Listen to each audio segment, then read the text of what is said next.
मैं स्कूल से लौट कर आई तो मैंने देखा कि घर में कोई भी नहीं था। ये देखकर मैं पहले हैरान रह गई। फिर अचानक से मुझे याद आया कि नाना नानी तो सुबह ही किसी रिश्तेदार के यहाँ गए हुए थे और अब वह शाम को ही लौटकर वापस आएंगे। इसलिए बेफिक्र होकर मैं अपने कमरे की तरफ जाने लगी।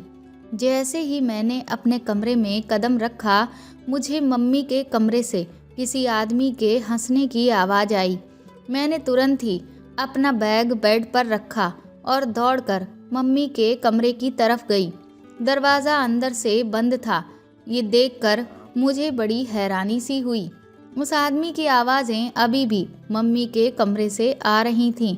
मुझे समझ नहीं आ रहा था कि आखिर मम्मी अकेले उस आदमी के साथ अंदर कमरे में कर क्या रही हैं। इसलिए मैं बालकनी में खिड़की से देखने के लिए चली गई और जैसे ही मैंने अंदर का नज़ारा देखा, मेरे तो होश ही उड़ गए। वह सब देखकर मुझे अपनी माँ से नफ़रत सी होने लगी। मेरी आंखों में आंसू उतर आए और मैं चुपचाप अपने कमरे में चली आई। मम्मी के कमरे में जो आदमी है उसका नाम राजेश है। मुझे तो समझ नहीं आता कि मेरी माँ को राजेश अंकल में ऐसा क्या दिख गया है कि वह मेरे पापा के साथ रहती ही नहीं हैं।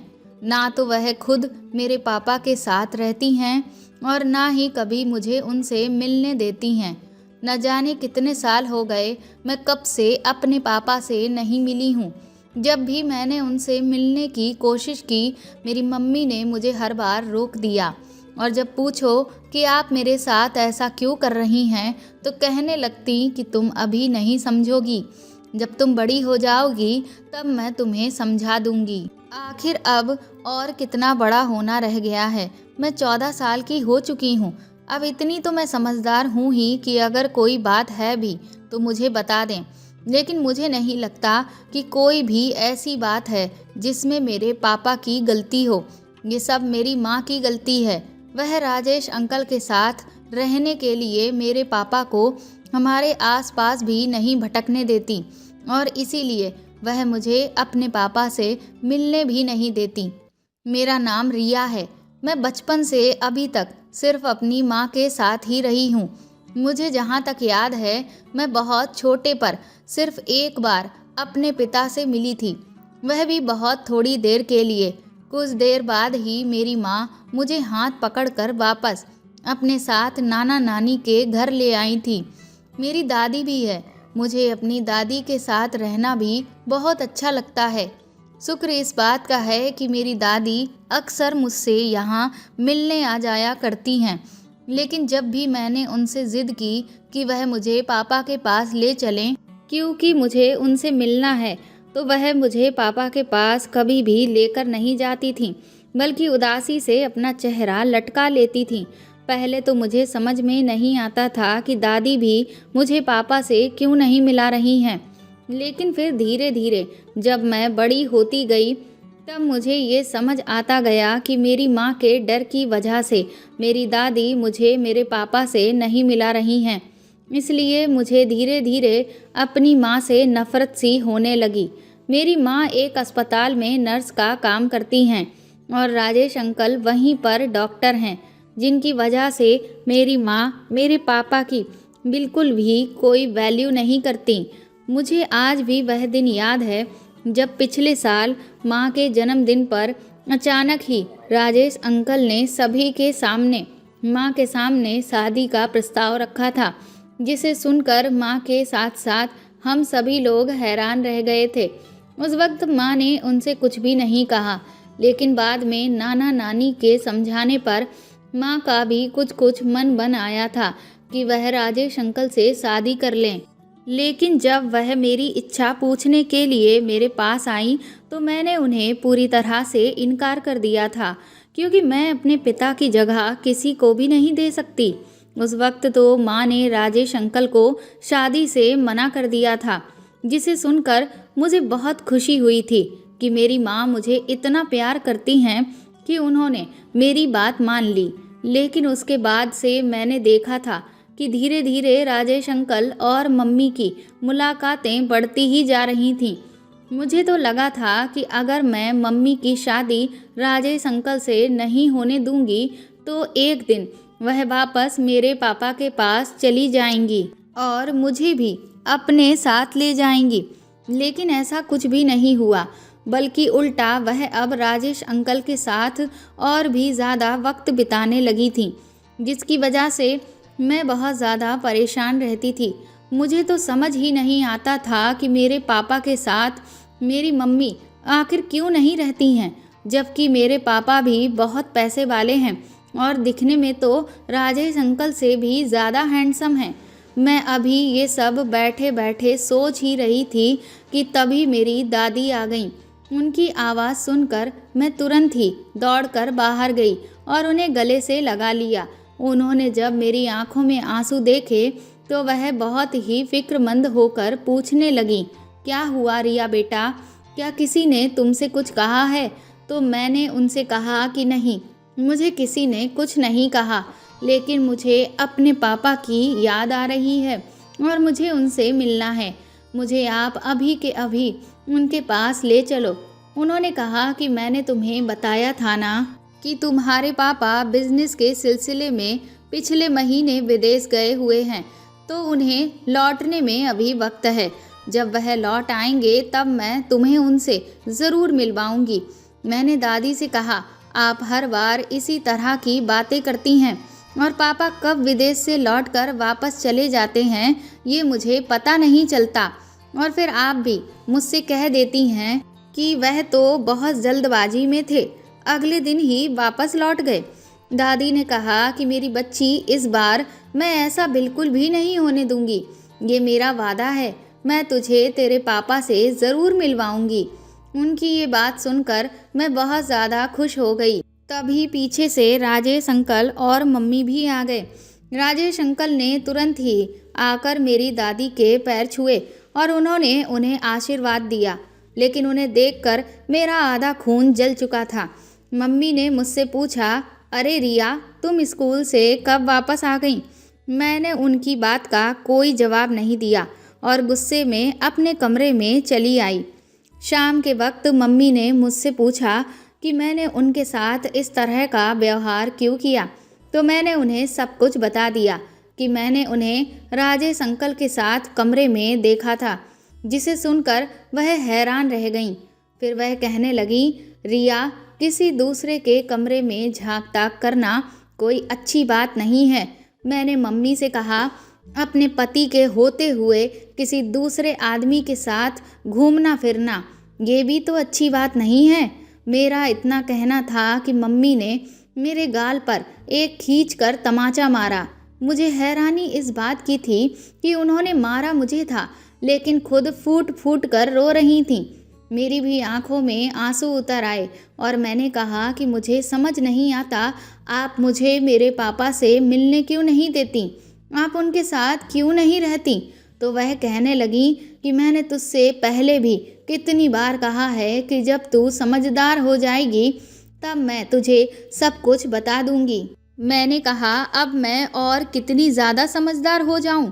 मैं 14 साल की हो चुकी हूं, अब मैं सब कुछ समझती हूं। इसीलिए अगर कोई बात है भी तो आप मुझे बताइए, और नहीं तो मुझे तो यही लग रहा है कि आप मुझे मेरे पापा से दूर रखने के लिए मुझसे झूठ बोल रही हैं। इतना कहकर मैं वापस अपने कमरे में आ गई। धीरे धीरे दिन ऐसे ही बीत रहे थे। मेरा अब पढ़ाई में भी मन नहीं लगता था, जिसकी वजह से मेरे एग्ज़ाम्स में मार्क्स भी बहुत कम आने लगे थे। ये देखकर मम्मी और नाना नानी बहुत ही ज़्यादा शॉक्ड थे, क्योंकि मैं शुरू से ही पढ़ने में बहुत अच्छी थी। जब नाना नानी ने मुझसे इतने कम मार्क्स आने की वजह पूछी तो मैंने उनसे कहा कि मैं हर वक्त बहुत ज़्यादा परेशान रहती हूँ, मेरा पढ़ने में मन ही नहीं लगता। क्लास में जब टीचर मुझे पढ़ा रही होती है तब भी मेरे दिमाग में बहुत सारी बातें चलती रहती हैं। मेरी नानी ने मुझे समझाया कि तुम इन सब फालतू की बातों पर आखिर ध्यान ही क्यों देती हो। मैंने कहा कि मैं जानबूझकर ऐसा कुछ भी नहीं करती हूँ, लेकिन मैं क्या करूं? मुझे अपने पापा की बहुत याद आती है। मैं अपने स्कूल में हर रोज़ देखती हूँ कि मेरी सहेलियों को उनके पापा पिकअप करने के लिए आते हैं, उन्हें अपने साथ घुमाने के लिए लेकर जाते हैं। वह अपने पापा के साथ बहुत अच्छी अच्छी तस्वीरें सोशल मीडिया पर डालती हैं, और जब वह मुझसे पूछती हैं कि तुम अपने पापा के साथ कहीं घूमने फिरने क्यों नहीं जाती, तो मुझे समझ नहीं आता कि मैं उन्हें क्या जवाब दूं। मेरी खामोशी देखकर वह मुझसे कहने लगती हैं कि क्या तुम्हारे पापा हैं नहीं? ये सुनकर मुझे गुस्सा आ जाता है, तो मैं उनसे कहती हूँ कि मेरे पापा हैं। वह बहुत बड़े बिजनेसमैन हैं और वह अपने बिजनेस के सिलसिले में ज़्यादातर विदेशों में ही रहते हैं, इसीलिए उनके पास इतना टाइम ही नहीं होता है कि मुझे रोज़ पिकअप करें। ये सुनकर वह लोग मेरी बहुत तारीफ़ करने लगते हैं कि इसके पापा इतने बड़े आदमी हैं। लेकिन फिर वह कहती हैं, तो इसका मतलब तुम्हारे पापा विदेश से बहुत अच्छी अच्छी चीज़ें तुम्हारे लिए लेकर आते होंगे। लेकिन उनके इस सवाल का मेरे पास कोई जवाब नहीं होता, क्योंकि मैं उन्हें कैसे बताऊं कि जब मेरी मम्मी मुझे मेरे पापा से मिलने ही नहीं देती, तो मेरे पापा मुझे कोई चीज़ लाकर आखिर कैसे देंगे। मेरी ये बातें सुनकर नाना नानी बहुत परेशान हो गए थे। इधर मैं खुद भी परेशान थी, क्योंकि मैं खुद भी अपने मार्क्स कम आने से बहुत ज़्यादा दुखी थी। मैं खुद को समझाती रहती थी कि अब मुझे अपनी पढ़ाई पर अच्छे से ध्यान देना है, क्योंकि इतना तो मैं हमेशा से देखती आ रही थी कि मम्मी मेरी पढ़ाई के लिए मुझे सारे आराम देने के लिए ही दिन रात मेहनत कर रही थी। भले ही वह राजेश अंकल को पसंद करती थी, जिसकी वजह से मुझे उन पर गुस्सा आता था, लेकिन उनकी मेहनत और प्यार को भी मैं इग्नोर नहीं कर सकती थी। और मुझे अपने मम्मी पापा के लिए पढ़ लिख कर अपने पैरों पर खड़ा होना था। लेकिन जो भी चीज़ें चल रही थीं, जिनमें मैं ना तो अपने पापा से मिल पा रही थी, ना बात कर पाती थी, साथ ही साथ मम्मी को अक्सर राजेश अंकल घर छोड़ने के लिए आते थे, ये सब देखकर भी मुझे बहुत गुस्सा आता था। हालांकि जब से मम्मी ने ये बात समझी है, उन्होंने राजेश अंकल के साथ घूमना फिरना छोड़ दिया है, लेकिन फिर भी वह हमारे घर अक्सर उनसे मिलने आ जाया करते थे। और सबसे बड़ा सवाल तो मेरे मन में यही चलता था कि क्या वाकई में मेरे पापा को लेकर ऐसी कोई बात है जिसके लिए मेरी माँ मुझे उनसे मिलने नहीं देती और ना खुद मिलने जाती हैं, या फिर मेरी मम्मी एक झूठी औरत है। मैं अपनी माँ को लेकर कुछ भी गलत नहीं सोचना चाहती थी, लेकिन फिर भी मेरे मन में हजारों सवाल आते रहते थे, जिनसे मैं बहुत ज़्यादा परेशान हो चुकी थी। अभी कुछ हफ्तों के बाद ही मेरी दादी एक दिन घर आईं और उन्होंने मेरी मम्मी से कहा कि मेरे पापा विदेश से वापस आ गए हैं और अब वह मुझसे मिलना चाहते हैं। ये सुनकर तो मैं बहुत ज़्यादा खुश हो गई, लेकिन मेरी मम्मी के चेहरे पर परेशानी के भाव आ गए। वह मुझे पापा के पास भेजने से इनकार करने लगी, तो मैंने ज़िद पकड़ ली कि अब मेरे पापा जब वापस आ गए हैं तो मैं उनसे हर हाल में मिलकर ही रहूँगी। दादी ने फिर मम्मी से कहा कि तुम बिल्कुल भी फिक्र मत करो, मैं रिया का पूरा पूरा ख्याल रखूँगी। लेकिन फिर भी मेरी मम्मी मानने को तैयार ही नहीं थी, जिसकी वजह से मेरी और मम्मी की बहस होने लगी। मम्मी ने कहा कि तुम्हें नहीं पता वह आदमी कैसा है, मैं नहीं चाहती कि उस आदमी का काला साया तुम्हारे ऊपर पड़े। मम्मी की ये बातें सुनकर मुझे गुस्सा आ गया। मैंने कहा कि आपका ऐसा सोचना होगा, लेकिन मुझे पता है कि मेरे पापा बहुत अच्छे हैं। पर वह बार बार मुझसे जिद किए जा रही थी कि रिया तुम समझती क्यों नहीं। मेरी और मम्मी की बहस देखकर दादी ने मम्मी को खूब समझाया कि तुम बिल्कुल भी फिक्र मत करो, मैं सिर्फ इसे एक दिन के लिए ही अपने साथ लेकर जा रही हूँ और मेरा भरोसा करो, मैं रिया का पूरा पूरा ख्याल रखूँगी। दादी ने मुझसे कहा, रिया अपना सामान पैक कर लो और मेरे साथ चलो। ये सुनकर मैं बहुत ज़्यादा खुश हो गई। मुझे तो ऐसा लग रहा था कि उस वक्त जैसे मेरे पंख लग गए हों और मैं तितली बनकर उड़ रही हूँ।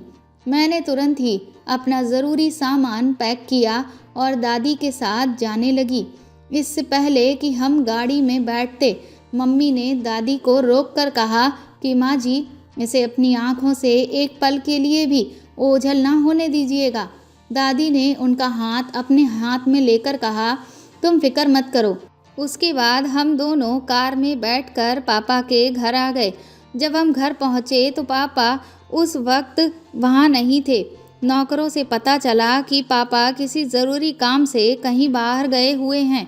दादी ने मुझे ढेर सारी अच्छी अच्छी चीज़ें खिलाईं और फिर हम दोनों ने ढेर सारी बातें की। धीरे धीरे समय गुजर रहा था, लेकिन पापा अभी तक नहीं आए थे। मेरी नज़र बार बार खिड़की से बाहर मेन गेट पर जा रही थी, लेकिन पापा पता नहीं कहाँ रह गए थे। फिर रात हो गई।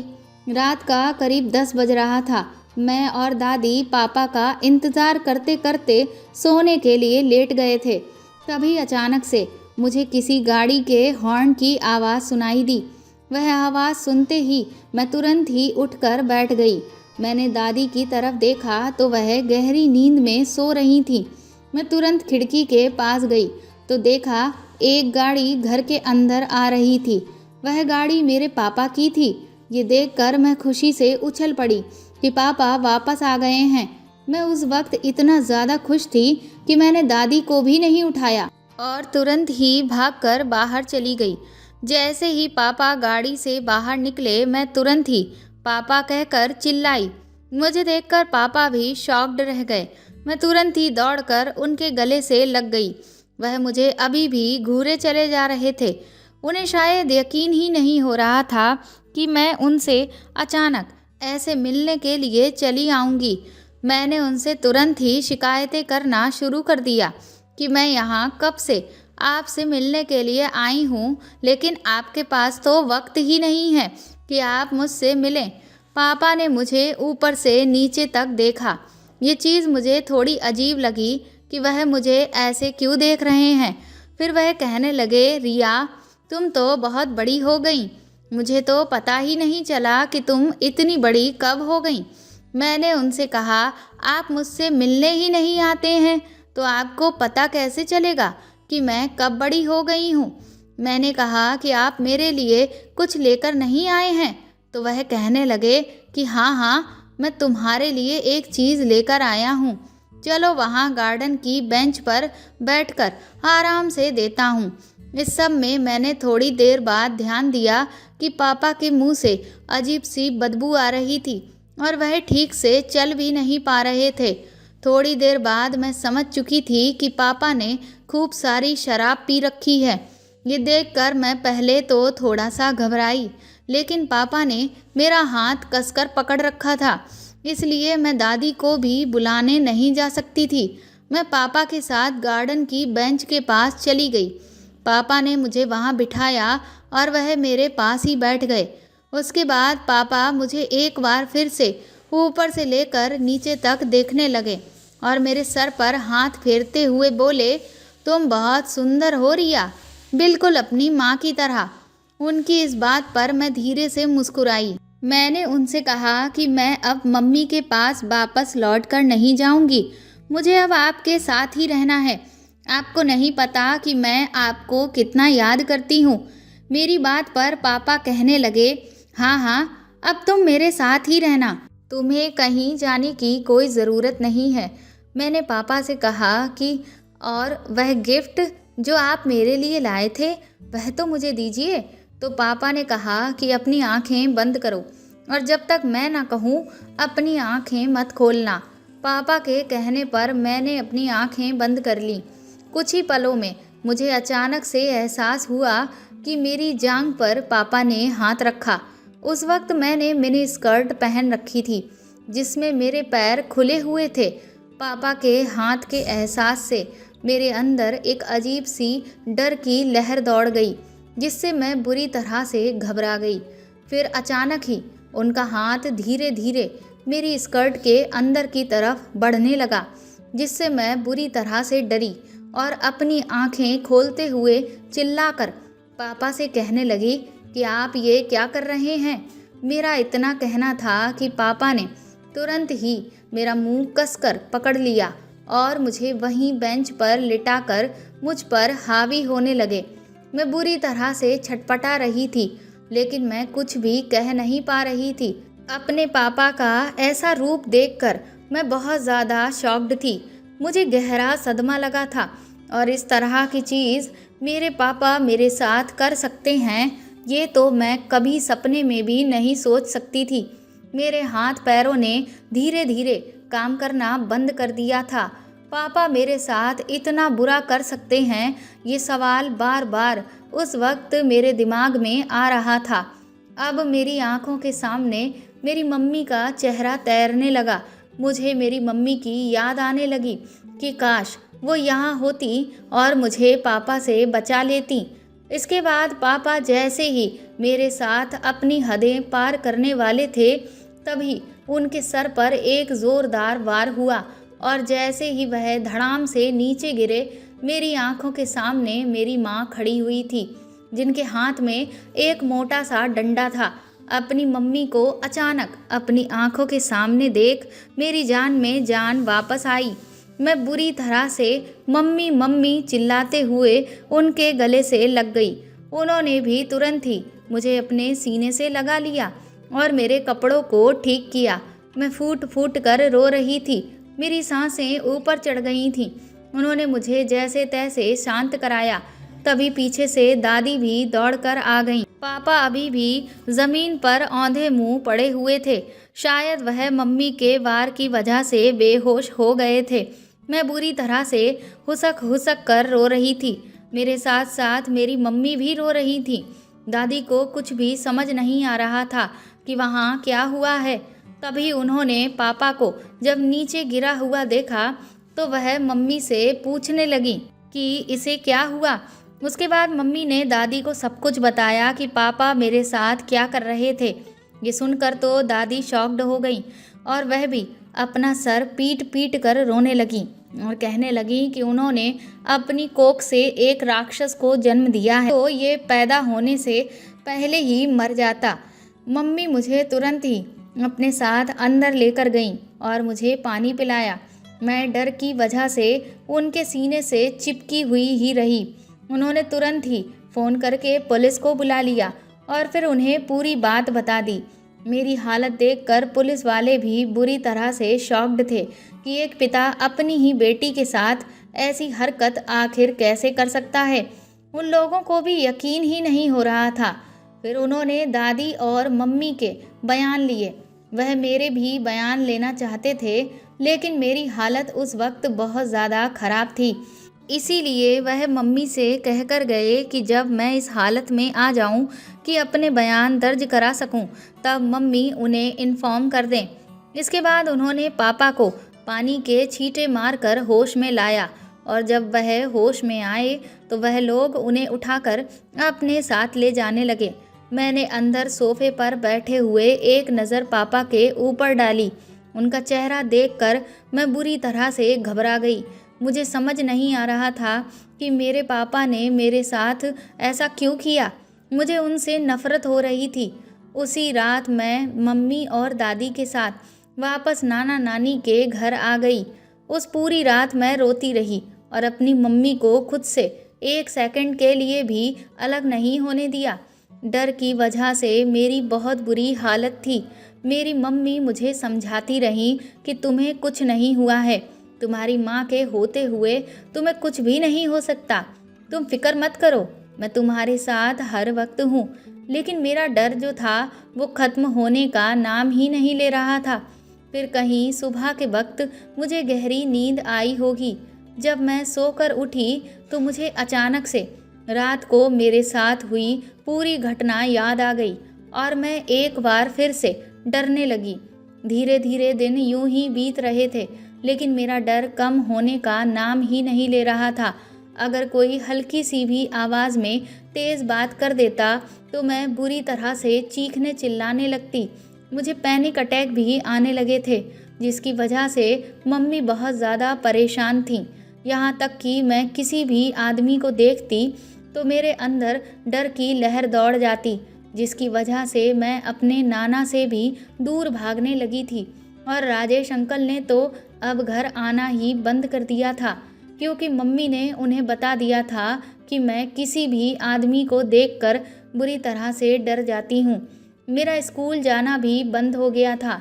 मैं अपने इस डर से उभर ही नहीं पा रही थी। फिर मम्मी ने राजेश अंकल के कहने पर मुझे एक बहुत अच्छी लेडी साइकोलॉजिस्ट को दिखाया, और जब उन्होंने मुझसे बात की और मेरी काउंसलिंग की, तब जाकर कुछ महीनों बाद मेरी हालत में थोड़ा सुधार हुआ। मेरा कॉन्फिडेंस पूरी तरह से गिर चुका था, लेकिन काउंसलिंग के बाद मेरे अंदर का डर धीरे धीरे खत्म होने लगा था और कॉन्फिडेंस बढ़ने लगा था। इसके बाद मैंने अपने बयान पुलिस में दर्ज करवा दिए थे, जिसके बिना पर पापा को सजा हो गई थी और अब वह जेल में थे। एक दिन जब मम्मी मेरे लिए कमरे में नाश्ता लेकर आई तो मैंने उनसे कहा कि आप इसीलिए मुझे पापा के पास नहीं जाने देती थी ना। इतना कहते ही मेरी भी आंखों में आंसू आ गए और मम्मी की भी। उन्होंने तुरंत ही मेरे चेहरे को सहलाते हुए कहा, हाँ मेरी बच्ची, मैं नहीं चाहती थी कि तेरे बाप का ये घिनौना चेहरा तेरी आंखों के सामने आए, लेकिन तेरी जिद के आगे मैं मजबूर हो गई। उस दिन मैंने तुझे तेरी दादी के साथ भेज तो दिया था, लेकिन हकीकत क्या है ये मैं बहुत अच्छे से जानती थी, क्योंकि उस आदमी को मैंने कई साल झेला है। उसकी एक एक हरकत के बारे में मुझे बहुत अच्छे से पता है। इसीलिए मैं तेरे जाने के बाद बहुत ज़्यादा बेचैन रही। मेरा एक एक पल कट ही नहीं रहा था और दिमाग में न जाने कैसे कैसे ख्याल आ रहे थे। इसीलिए मैंने सोचा कि मैं खुद भी वहाँ पहुँच जाती हूँ, क्योंकि हकीकत यही है कि एक माँ जितने अच्छे तरीके से अपने बच्चों का ख्याल रख सकती है, उतना दुनिया में कोई भी नहीं रख सकता। बस इसी डर से मैं तुरंत ही वहाँ चली आई। लेकिन जैसे ही मैं वहाँ पहुँची तो सामने का नज़ारा देखकर मेरे होश ही उड़ गए। मुझे जिस बात का डर था वही सब मैं अपनी आँखों से देख रही थी, और इसीलिए मैंने तुरंत ही तुझे बचाने के लिए वह कदम उठाया। मैंने मम्मी से पूछा कि पापा ने मेरे साथ ऐसा क्यों किया। उन्होंने कहा कि तुम अभी अभी इस सब से गुजरी हो और मैं नहीं चाहती कि फिर से तुम उस तरह की बातें सुनो, इसलिए अब इस सब को रहने दो। मैंने कहा, नहीं मम्मी, मैं इतनी भी कमज़ोर नहीं हूँ, क्योंकि मैं आपकी बेटी हूँ। आपने पहले भी मुझे कुछ भी नहीं बताया, जिसकी वजह से ही उस दिन मेरे साथ वह हादसा होते होते बचा। अगर आपने मुझे हकीकत पहले ही बता दी होती तो शायद मैं अपने पिता से मिलने की कभी भी जिद ना करती। तो कम से कम अब तो आप मुझे बता दीजिए, और आप फिक्र मत करिए, मैं अब पहले से भी ज़्यादा मजबूत हो चुकी हूँ। उसके बाद मम्मी ने मुझे शुरू से सब कुछ बताना शुरू किया। मम्मी ने कहा कि उस वक्त वह ग्रेजुएशन की पढ़ाई कर रही थी जब उनकी एक सहेली की शादी हुई, जिसमें वह शामिल होने के लिए अपनी बाकी की सहेलियों के साथ गई हुई थी। वहीं पर उन्हें पापा मिले। पापा के साथ उनकी कुछ मुलाकातें हुईं। उसके बाद वह लोग अपने अपने घर वापस आ गए। लेकिन कुछ ही दिनों के बाद मम्मी के घर पर पापा अपने मम्मी पापा के साथ उनका हाथ मांगने के लिए आ गए। मम्मी एक मिडिल क्लास फैमिली से बिलोंग करती थी और पापा एक बहुत ही पैसे वाले घराने से थे, और कहीं ना कहीं मम्मी पापा को भी पसंद करने लगी थीं। नाना नानी ने जब देखा कि उनकी इकलौती बेटी के लिए इतने अमीर परिवार से रिश्ता आया है, तो वह भी खुशी से फूले नहीं समा रहे थे और उन्होंने तुरंत ही इस रिश्ते को तय कर दिया। उस वक्त मम्मी भी बहुत ज़्यादा खुश थीं। हर कोई उन्हें बहुत ही किस्मत वाली कह रहा था। सभी रिश्तेदारों का कहना था कि अगर नाना उनके लिए रिश्ता ढूंढते तो इतने अमीर परिवार का रिश्ता कभी भी उन्हें नहीं मिलता। लेकिन ये मम्मी की किस्मत ही थी कि इतने अमीर घराने का रिश्ता खुद ब खुद चलकर उनके दरवाजे पर आया था। 2 महीने के अंदर अंदर ही मम्मी की पापा से शादी हो गई। और शादी के बाद से सब कुछ बहुत खूबसूरत लगने लगा। पापा तो 1 मिनट के लिए भी मम्मी को छोड़ते ही नहीं थे। ये देखकर मम्मी उस वक्त बहुत खुश होती थीं कि उनके पति उन्हें इतना प्यार करते हैं। मम्मी के साथ वक्त बिताने की वजह से पापा ने धीरे धीरे ऑफिस जाना भी छोड़ दिया, जिसकी वजह से उन्हें बिजनेस में कुछ लॉस होने लगे। जब ये बात मम्मी को पता चली तो उन्होंने पापा को बहुत समझाया कि जीवन में प्यार के साथ साथ पैसा भी ज़रूरी है और मैं कहीं भागी तो नहीं जा रही हूँ। अब तो मैं आपकी जीवन साथी हूँ और पूरी ज़िंदगी आपके साथ ही रहूँगी। लेकिन पापा थे कि कुछ भी समझने को तैयार ही नहीं थे। धीरे धीरे जैसे जैसे दिन बढ़ रहे थे, मम्मी को ये समझ आने लगा कि पापा के अंदर उस चीज़ की सनक है। इसीलिए पापा को दिन में कई कई बार उस चीज़ की ज़रूरत महसूस होती थी, जिसकी वजह से मम्मी को अब शारीरिक परेशानियां होने लगी थीं। उन्हें बहुत ज़्यादा दर्द होता था। उन्होंने पापा से कहा भी कि उन्हें इससे तकलीफ़ हो रही है, लेकिन पापा को तो इससे कोई मतलब ही नहीं था। उन्हें बस अपनी इच्छा पूरी करने से मतलब होता था। मम्मी को अब समझ आने लगा था कि इनका प्यार सिर्फ मेरे शरीर तक ही है और इसीलिए इन्हें मेरे किसी भी दुख तकलीफ़ से कोई लेना देना नहीं है। जब बात हद से ज़्यादा आगे बढ़ी तो उन्होंने एक दिन सारी बात मेरी दादी को रो रो कर बता दी, जिसे सुनकर वह भी बहुत नाराज़ हुई और उन्होंने पापा को समझाने की बहुत कोशिश की, लेकिन पापा तो उल्टा उन पर ही चीखने चिल्लाने लगे। घर का माहौल धीरे धीरे बहुत ख़राब होने लगा, क्योंकि पापा मम्मी को कमरे से बाहर ही नहीं जाने देते थे। बस हर वक्त उनके दिमाग पर इस चीज़ की सनक जैसी चढ़ी रहती थी। मम्मी को तो ऐसा लगने लगा कि शायद अब वह मर ही जाएंगी। उनका शरीर धीरे धीरे गिरता चला जा रहा था। आँखों के नीचे गहरे काले धब्बे पड़ चुके थे, लेकिन पापा को इस सब से कोई मतलब ही नहीं था। उन्हें हर दिन कम से कम 3-4 बार वह सब मम्मी के साथ करना होता था। इसी बीच मेरे बाबा का देहांत हो गया। अब तो बिजनेस की पूरी जिम्मेदारी पापा के सर पर ही आ चुकी थी, लेकिन उन्होंने बिजनेस संभालने के लिए और भी कर्मचारी रख दिए जो सारी चीज़ों की देख रेख करते और पापा घर पर ही पूरा टाइम मम्मी के साथ रहते। इसी बीच मम्मी कई बार पेट से भी हुई, लेकिन पापा की उस गंदी हरकत की वजह से वह बच्चे इस दुनिया में कभी आ ही नहीं सके, जिससे मम्मी को बहुत ही गहरा सदमा लगा। जिस डॉक्टर से मम्मी अपना उस वक्त इलाज करवा रही थीं, उन्होंने भी पापा को बहुत समझाने की कोशिश की, लेकिन वह तो किसी की भी नहीं सुनते थे। जब उन्होंने दादी से कहा कि वह अपने बेटे को समझाएं, क्योंकि अगर वह इसी तरह से करते रहे तो फिर एक दिन मम्मी की भी जान चली जाएगी और उनका वंश भी कभी आगे नहीं बढ़ेगा।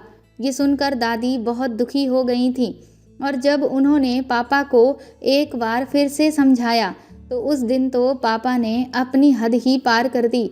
उन्हें धक्के देकर घर से निकालने लगे कि तुम कौन होती हो मुझे मेरी मर्जी चलाने से रोकने वाली, अभी के अभी इस घर से निकलो। ये देखकर तो दादी भी हैरान रह गई थी कि उनका बेटा इस कदर पागल हो चुका है कि अब उसे उनकी भी कोई इज्जत और फिक्र नहीं। उस दिन मम्मी ने जैसे तैसे बात को संभालते हुए दादी को पापा से बचाया। फिर मम्मी ने दादी से कहा कि वह अपने बेटे से कुछ भी ना कहें, क्योंकि अब वह दिमागी रूप से बीमार हो चुका है, इसीलिए वह किसी की भी बात नहीं सुनने वाला और आप अपना बुढ़ापा हरगिज़ खराब ना करें। इसी के कुछ ही महीनों बाद मैं मम्मी के पेट में आ गई और ये पता चलने के बावजूद भी पापा अपनी सनक रोकने को तैयार ही नहीं थे। लेकिन इस बार मम्मी ने फैसला कर लिया था कि वह अपने बच्चों की जान नहीं जाने देंगी और उन्होंने उसी वक्त पुलिस में शिकायत करके पापा को जेल भिजवा दिया। इसके बाद डॉक्टर की गवाही और सारी रिपोर्ट्स और दादी के बयान के आधार पर पापा को सज़ा हो गई। उन्हें फिर रिहैब सेंटर भी भेज दिया गया ताकि उनकी जो मानसिक हालत है उसे ठीक किया जा सके। मम्मी ने कहा कि इतने सालों से तुम्हारे पापा बिजनेस के सिलसिले में कोई विदेश वगैरह नहीं जाते थे, बल्कि वह जेल में थे और वह नहीं चाहती थी कि मुझे ये सब पता चले। बस इसीलिए माँ और दादी हमेशा यही बहाना करती रहती थीं कि पापा बिजनेस के सिलसिले में विदेश गए हुए हैं। उसके बाद जब मम्मी वापस नाना नानी के साथ रहने के लिए आई तो घर के हालात पहले से और भी ज़्यादा खराब थे। मेरे जन्म के बाद मम्मी ने अपनी परेशानियों से लड़ने का फैसला किया और फिर उन्होंने अपनी एक सहेली के कहने पर नर्स की पढ़ाई की और उनके ही दोस्त राजेश अंकल थे, तो उन्होंने राजेश अंकल से कहकर मम्मी को उनके अस्पताल में काम दिलवाया। उस वक्त मम्मी एक अकेली माँ थी जिस पर ये दुनिया गलत तरीके की नज़र रखने की कोशिश करती थी, लेकिन उस मुश्किल समय में राजेश अंकल ने मम्मी का बहुत साथ दिया, उन्हें हर बुरी नज़र से बचाया, यहाँ तक कि उन्होंने मेरी भी बहुत केयर की। ये सब सुनकर मुझे बहुत शर्मिंदगी होने लगी कि मेरी मम्मी और राजेश अंकल ने मेरे लिए न जाने कितना कुछ किया और कितना कुछ सहा, और मैं उनके ही रिश्ते को लेकर सवाल उठाती रही।